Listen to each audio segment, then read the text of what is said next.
বিসমিল্লাহির রহমানির রহিম। আসসালামু আলাইকুম। কেমন আছেন আমার প্রিয় বন্ধুরা? আশা করি যে যেখানে যে অবস্থায় থাকুন না কেন অনেক অনেক ভালো আছেন, সুস্থ আছেন। আমিও আল্লাহর অশেষ রহমতে আপনাদের সকলের দয়ায় আলহামদুলিল্লাহ ভালো আছি।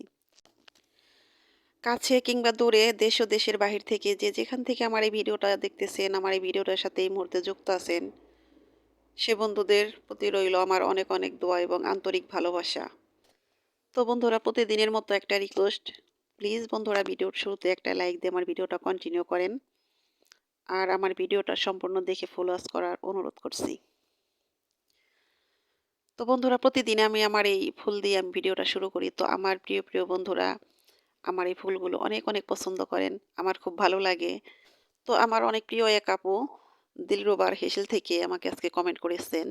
তো সে আপু আমাকে বলেছেন যে আমার এই ফুলের পাশে বসে আমার যে সিঁড়ি আছে সিঁড়িতে বসে এক কাপ চা খেলে অনেক ভালো লাগবে। তো আপু, জানি না আমার এই ভিডিওটা আপনি দেখবেন কিনা। তো আপনার কথা শুনে আমার মনে হলো যে আপনাকে যদি আমার এই সিঁড়িতে বসে এক কাপ চা খাওয়াতে পারতাম তাহলে অনেক ভালো লাগতো। আপু, আমি আপনাকে অনেক মিস করব এই সিঁড়িতে বসে যখন আমি কিছু খাবো। তো আপু, এত সুন্দর কমেন্টের জন্য আপনাকে অনেক অনেক ধন্যবাদ। তো আমার অনেক প্রিয় আপুরাই আমার এই ফুল গাছ অনেক পছন্দ করেন, অনেক ভালোবাসেন। আসলে তো ফুল তো আসলে সুন্দর, দেখতেও ভালো লাগে। ভালো লাগারই একটা জিনিস। তো আপনাদের কমেন্ট পড়ে আমার মনে হয় যে আমি সারা উঠান ভরে শুধু ফুলের বাগান করে ফেলি। এরকম মনে আগ্রহ জাগতেছে। তো আপনাদের ভাইয়াকে বলেছি আমি তো এখানে ফুলের চাষ করব। তো শুধু ফুলের চাষ করলে তো হবে না, ফলের সবজি চাষও করতে হবে। তো আমার খুব ইচ্ছা যে আমি এখন সবজি চাষ করব। তো অনেক কিছু সবজি করব এরকম ভাবতেছি, চিন্তা ভাবনা করতেছি। তো এরকম যদি করি তাহলে কেমন হবে আমাকে কমেন্ট করে আপনারা জানাতে পারেন।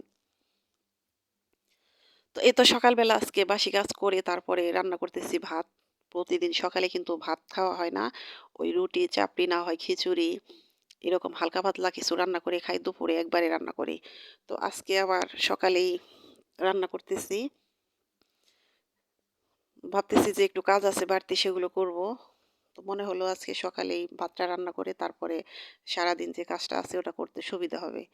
তো আমি গাছে থেকে একটা লাউ কাটলাম না কুমড়া কাটলাম, আমি নিজেই বুঝতে পারলাম না। তো ছোট্ট একটা লাউ, একদম কুমড়ো আকারের। আপনারা যারা খেয়াল করছেন, দেখছেন কিনা জানি না। তো সকালবেলা শীতের সকালে গাছে থেকে লাউ কেটে, টাটকা লাউ কেটে এই মাছের ডাল দিয়ে রান্না করতেছি, খুব ভালো লাগতেছে। তো লাউটা অনেক কচি, যেহেতু গাছের লাউ, আমি কিন্তু গাছের সব লাউ একদম কচি রান্না করি। শুধু লাউ না, যে কোনো সবজি একদম কচি কচি রান্না করে খাই, ভালো লাগে। তো মাসকলাইর ডাল দিয়ে দেশি লাউ রান্না মজা লাগে। তো প্রতি বছর ডাল খাওয়া হয়, অনেক মাসের ডাল, কিন্তু এবছর একবারও খাওয়া হয়নি, এবার প্রথম খেতেছি। তো ডালটা আমি ব্লেন্ড করে নিয়েছি, কিছু আস্ত ডালও এর মধ্যে দিয়ে দিছি মাসের ডাল।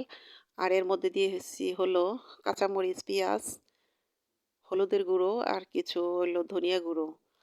এর মধ্যে কিন্তু শুকনা মরিচের গুঁড়ো দিইনি। এবার ডালটাকে আমি বাগার দিব। তো এই মাসকলাইর ডালে আমার শাশুড়ি দেখছি রসুন খায় না, পেঁয়াজটা খাই বেশি। রসুন ইচ্ছা মতো দিলেও চলে, না দিলেও চলে। তো আমি কিছু রসুন আর পেঁয়াজ দিয়ে, একটা শুকনো মরিচ ছিঁড়ে দেওয়ার মধ্যে পাঁচফোড়ন দিয়ে ডালটা বাগার দিলাম।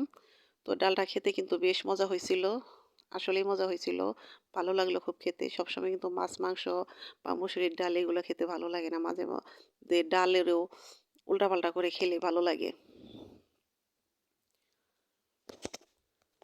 তো আমার ছোট ছেলে তানভীর, ওর অনেক পছন্দ এই ডাল। আমার বড় ছেলে ফারদিন, ও কিন্তু এই ডাল তেমন একটা পছন্দ করে না। তো ডাল, নিরামিষ সবজি এগুলো আমার বড় ছেলে একদম পছন্দ করে না। কিন্তু ছোট ছেলে আবার মাছ মাংসর চেয়ে এই জিনিস দুটোই বেশি পছন্দ করে। তো দুটো ছেলেরই হলো বিপরীত হয়েছে, এক একজনের এক এক পছন্দ। তো এই তো দেখুন আমার ডালের কালারটা এত সুন্দর হয়েছে, মাশাআল্লাহ, খেতেও বেশ মজা হয়েছে। তো আমার দাদি শাশুড়িও খেয়েছে, বললো যে অনেক মজা হয়েছে। তো তারপরে এই তো জাতীয় শাক রান্না করতেছি। এই শাক কয়েকদিন রান্না করেছি, বেতে শাক।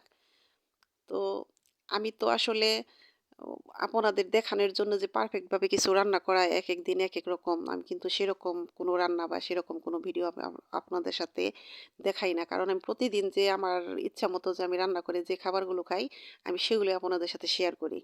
আপনারা হয়তো ভাবতে পারেন যে এগুলা কি রান্না করেন, আপু এগুলা কি দেখায়? হয়তো ভাবতে পারেন। কিন্তু আমি যে সারাদিন যা করি টুকিটাকি আমি সেগুলো আমি আপনার সাথে শেয়ার করি। আর রান্না এটা তো একটা কমন ব্যাপার। এটার থেকে আর আমি আপনাদের বাদ দেব কিসের জন্য? এটার সাথেও আমি আপনাদেরকে রেখে দেই। এই তো বন্ধুরা আমার শাকটা ভাজি হয়ে গেলে তারপরে মাছটা ভাজি করে নেব। তো আজকের মতো আমার সকালের রান্না শেষ। তো রান্নার পরে আমি কি করি আমার সাথেই থাকুন, দেখতে থাকুন। তো জানি না কোন বন্ধু এখন আমার সাথে আছেন, আমার ভিডিওটা দেখতেছেন। তো বন্ধুরা যদি লাইক দিতে ভুলে যান, আবার মনে করিয়ে দিচ্ছি, প্লিজ একটা লাইক দিয়ে দিবেন। আর নতুন বন্ধুদের বলতেছি প্লিজ বন্ধুরা, যদি আমাকে ভালো লাগে, আমার ভিডিওটা যদি ভালো লাগে তাহলে আমার এই ছোট্ট চ্যানেলটাকে সাবস্ক্রাইব করে আমার পাশেই থাকতে পারেন। আমিও আপনাদের পাশে থাকবো।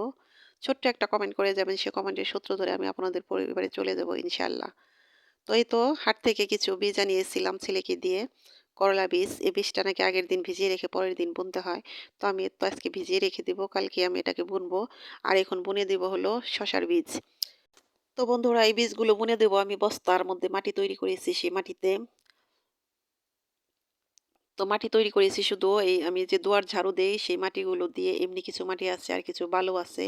আর হলো গোবরের ভুসি, শুকনা গোবরের যে ভুসি থাকে সেই ভুসিগুলো দিয়ে এই মাটিগুলো রেডি করে রেখেছি। আমি সেখানে বুনবো। এই তো দেখুন এই যে গোবর যে আমি উঠানে গোবর ভেঙেছিলাম সেগুলোর যে নিচে ভুসি থাকে সেই ভুসিগুলো দিয়ে আমি গাছটা লাগাবো মাটির সাথে মিক্সড করে। তো এর মধ্যে গাছটা লাগিয়ে দেব। তারপরে গাছ হওয়ার পর যদি কোনো মেডিসিন দেওয়ার প্রয়োজন পড়ে তখন আমি মেডিসিন দিয়ে দেব। তো এখন আমি কিছুই দেব না। তো এপাশে অনেক রোদ লাগে।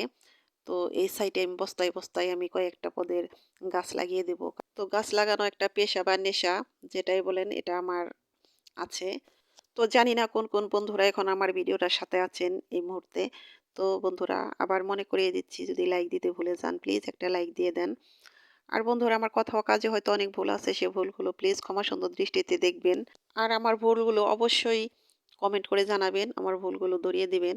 আপনারা যদি ভুল ধরিয়ে দেন তাহলে কিন্তু আমি উপকৃত হব এবং আমি মন থেকে অনেক খুশি হব। আর আমার পরিবারের জন্য আমি সবসময় আপনাদের কাছ থেকে দোয়া চেয়ে নেই, আজকেও নিচ্ছি। আমার পরিবারের জন্য আপনারা সবাই দোয়া করবেন। আমিও আপনাদের পরিবারের জন্য আমার মন থেকে সবসময় অনেক দোয়া করি। আপনারা সবাই ভালো থাকেন, সুস্থ থাকেন, নিরাপদে থাকেন। তো এই আশায় প্রত্যাশায় আজকের মতো এখানেই বিদায় নিলাম। তো আল্লাহ হাফেজ। আসসালামু আলাইকুম।